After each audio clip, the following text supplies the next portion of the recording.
Alors imaginez un instant une entreprise si essentielle qu'elle est littéralement partout, au cœur de presque tout ce qu'on utilise, et pourtant, la plupart des gens n'en ont jamais entendu parler. C'est un véritable géant invisible. Et le plus fou dans tout ça, il a bâti son empire sur la chose la plus simple, la plus abondante qui soit, l'air qu'on respire. La question c'est, comment est-ce que c'est possible? Cette phrase, elle résume absolument tout. C'est ça leur métier.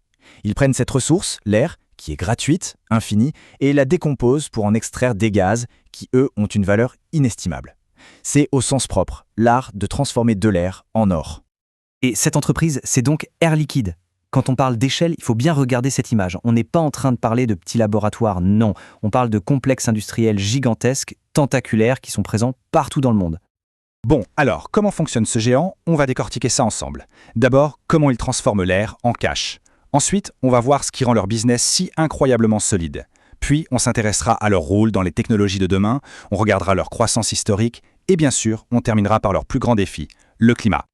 Allez, première partie, comment est-ce qu'on transforme de l'air en argent? L'idée départ est aussi simple que brillante. Le cœur du réacteur d'Air Liquide, ce sont les gaz industriels. En gros, ils prennent de l'air, ils le refroidissent à des températures extrêmes pour le rendre liquide, et ensuite ils le distillent. Un peu comme dans une distillerie d'alcool, mais pour séparer les composants de l'air. L'oxygène, qui est vital pour la santé ou la fabrication de l'acier, l'azote, qu'on utilise pour congeler les aliments ou dans l'électronique. Bref, ces gaz ne sont pas une option. Sans eux, une bonne partie de notre économie moderne s'arrêterait, net. D'accord, mais comment on gagne de l'argent avec un produit qu'on ne peut même pas voir? C'est là que leur modèle économique est juste fascinant. Air Liquide a vraiment bâti un empire sur des fondations en béton armé.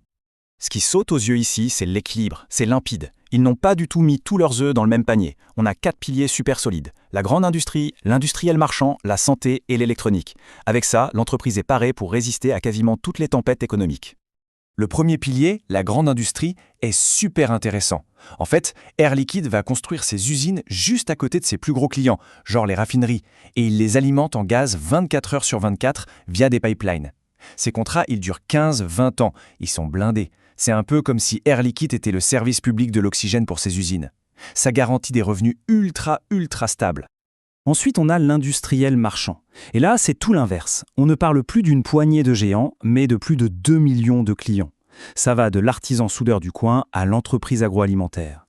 C'est un modèle de proximité hyper dense qui protège l'entreprise si un grand secteur industriel se met à tousser. Le pôle santé, lui, est évidemment vital. Air Liquide fournit de l'oxygène à des dizaines de milliers d'hôpitaux. Quoi qu'il arrive à l'économie, les gens auront toujours besoin de soins.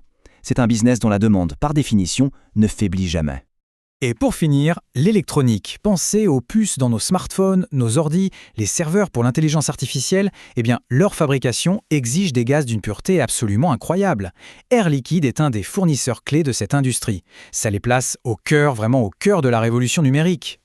Mais Air Liquide ne fait pas que servir le monde d'aujourd'hui. L'entreprise est en train de miser très gros sur les industries de demain.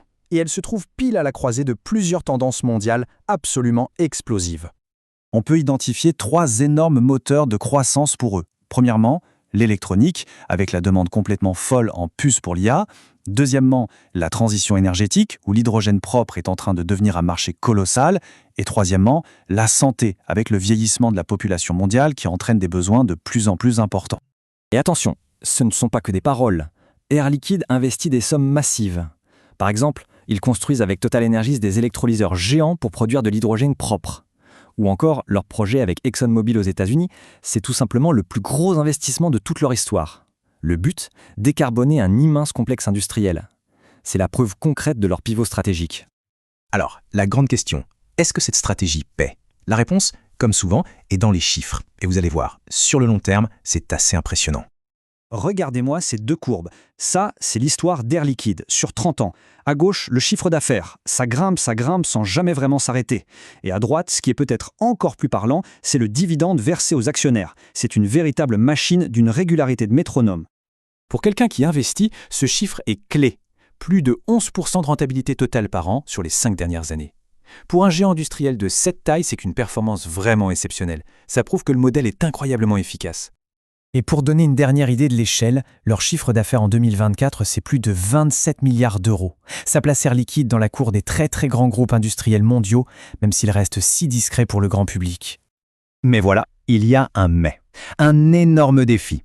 Être un géant industriel en 2024, ça veut dire consommer beaucoup d'énergie. Alors comment une entreprise comme Air Liquide peut-elle survivre dans un monde qui doit absolument et urgemment réduire ses émissions de CO2 ? Cette phrase du président du groupe est très claire. L'heure n'est plus aux belles promesses, mais à l'action. Ils savent qu'ils doivent transformer leur modèle en profondeur et que ça se joue maintenant, pas demain. Et les actions suivent. On voit que le groupe a déjà réussi à réduire ses émissions absolues de plus de 11% depuis 2020.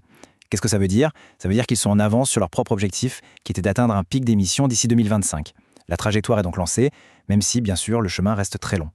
Et pour y arriver, leur pari, c'est l'innovation.